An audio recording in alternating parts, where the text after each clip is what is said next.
그런데 이 정치권에서는요, 이번 사면이 8.15 광복절, 특히 광복 80년을 축하하는 그런 의미라는 거를 감안을 한다면 윤미향 전 의원이 더 큰 문제가 아니냐 이런 지적도 나오고 있습니다. 네, 이 일본군 위안부 피해자 후원금 횡령으로 유죄 판결을 받은 윤미향 전 의원이 이 법원의 이 기부금 지급 권고에도 여전히 버티기 중이라는 사실이 알려지면서 이 위안부 문제 관련 인사들로부터 비판이 나오고 있습니다.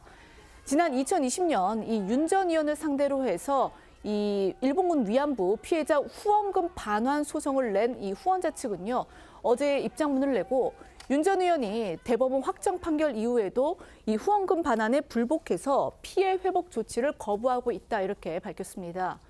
그러면서 윤 전 의원에 대한 사면은 위안부 후원자들의 심정을 철저히 외면하고 이 후원자들을 우롱하는 처사라며 윤 전 의원에 대한 정부의 특별 사면을 반대한다고 했습니다. 그러니까 위안부 피해자들을 후원했던 일부 후원자들이 이제 기부금을 내놔라, 돌려달라 이렇게 반환 소송을 냈고요. 이에 대해서 법원이 후원금을 돌려주는 게 좋겠다 이렇게 권고를 했는데 윤미향 전 의원 측이 돌려줄 수 없다면서 지금 이의 신청을 내서 그 재판이 무려 6년째 이어지고 있다는 겁니다.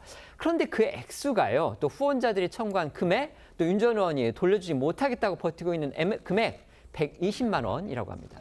네, 윤 전 의원 7,958만 원을 횡령한 혐의로 작년 11월 대법원에서 징역 1년 6개월에 집행유예 3년이 확정됐습니다. 그리고 올해 1월 후원금 소송을 맡은 서울 서부지법 재판부는 원고들이 반환을 청구한 기부금을 모두 돌려주라 이런 내용의 화해 권고 결정을 내렸는데요. 화해 권고 결정은 판사가 당사자의 이익 그리고 대법원 유죄 판결 등을 고려해서 직권으로 합의를 권하는 겁니다. 해당 사건의 원고 2명이 윤 전 의원 등에게 청구한 후원금 총액 고작 120만 원이었습니다. 하지만 윤 전 의원 측은 후원금을 돌려줄 수 없다면서 6년째 반환 소송을 이어가고 있는데요. 윤 전 의원 측은 지난 4월 열린 재판에서도 받은 후원금은 모두 목적에 맞게 썼다고 주장한 것으로 전해졌습니다. 사실상 대법원 판결을 부정하고 있는 그런 상황인데요. 하지만 대법원에서 이 사건을 주도적으로 처리했던 사건의 주심, 바로 이재명 대통령이 얼마 전에 헌법재판소장으로 지명을 했고 또 지금 현재 임명된 진보 성향의 김상환 당시 대법관이었다는 점입니다.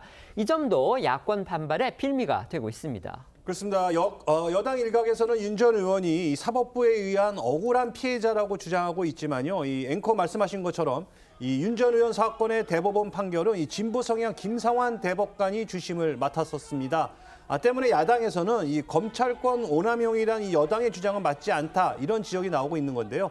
특히 성일종 의원은 오늘 한 라디오에 출연해서 위안부 할머니들의 등골을 빼먹어 이 대법원에서 확정 판결을 받은 이 윤 전 의원을 사면하는 걸 이 정상이라고 보는 국민은 없을 것이다 이렇게 비판했고요. 어제 박성원 수석 대변인은 기어코 이 대통령이 다른 날도 아닌 광복절에 국민 가슴에 비수를 꽂겠다는 결정을 내렸다고 비판했습니다. 관련 목소리 들어보시죠. 이재명 대통령께서 22년도에요. 균형을 잃은 기준을 알 수 없는 불공정한 권력 행사는 정치가 아니라 일방적이고 폭력적인 지배라는 걸 깨우치는 거다. 이렇게 얘기를 하셨거든요. 균형을 잃었고 기준이 없다. 이번 똑같지 않나요? 이 두 분 같은 경우는 불공정의 대명사입니다. 이런 것들을 국민이 받아들일 수 있느냐. 광복절이라고 하는 의미에 위안부 할머니들의 등골을 빼먹으면서 이 대법원에서 판결을 받은 거잖아요. 이게 정상이라고 보시는 국민이 없을 거예요. 하지만 야권에서도요, 이 뇌물 또 횡령 같은 혐의로 해서 중형이 선고된 인사들이 사면이 됐습니다. 그런데 이 인사들 앞서 송원석 국민의힘 비대위원장이 강훈식 대통령 비서실장한테 특사를 요청했다가 뒤늦게 철회를 했던 정찬민, 홍문종, 심학봉 전 국회의원이라는 점에서 결국 야당의 자충수가 됐다는 지적도 나오고 있습니다. 어쨌든 윤미향 전 의원 사면을 둘러싼 논란, 광복절까지도 쉽게 가라앉지 않을 것으로 보이는데요. 윤 전 의원의 횡령금 의혹을 제기했던 위안부 피해자 이용수 할머니 측은요, 이젠 국민이 판단할 몫이다 이런 입장 전했습니다. 네, 이 정부의 특별 사면 발표 전 이용수 할머니의 수양딸 A씨가 이 뉴데일리와의 인터뷰를 통해 윤 전 의원 사면 논란에 대해서 입장을 밝혔습니다. A씨는 우선 이 윤 전 의원 사면에 대해서 어머님께 이야기를 못 드리겠다. 안 그래도 기력이 쇠하시는데 자꾸 안 좋은 일에 노출되면 안 좋은 영향을 끼칠 수밖에 없는 것 같다라며 우려를 나타냈습니다. 이어 이 윤 전 의원은 대법원에서 횡령 혐의가 확정된 분이라며 이젠 국민이 판단할 몫이다 이렇게 말했습니다.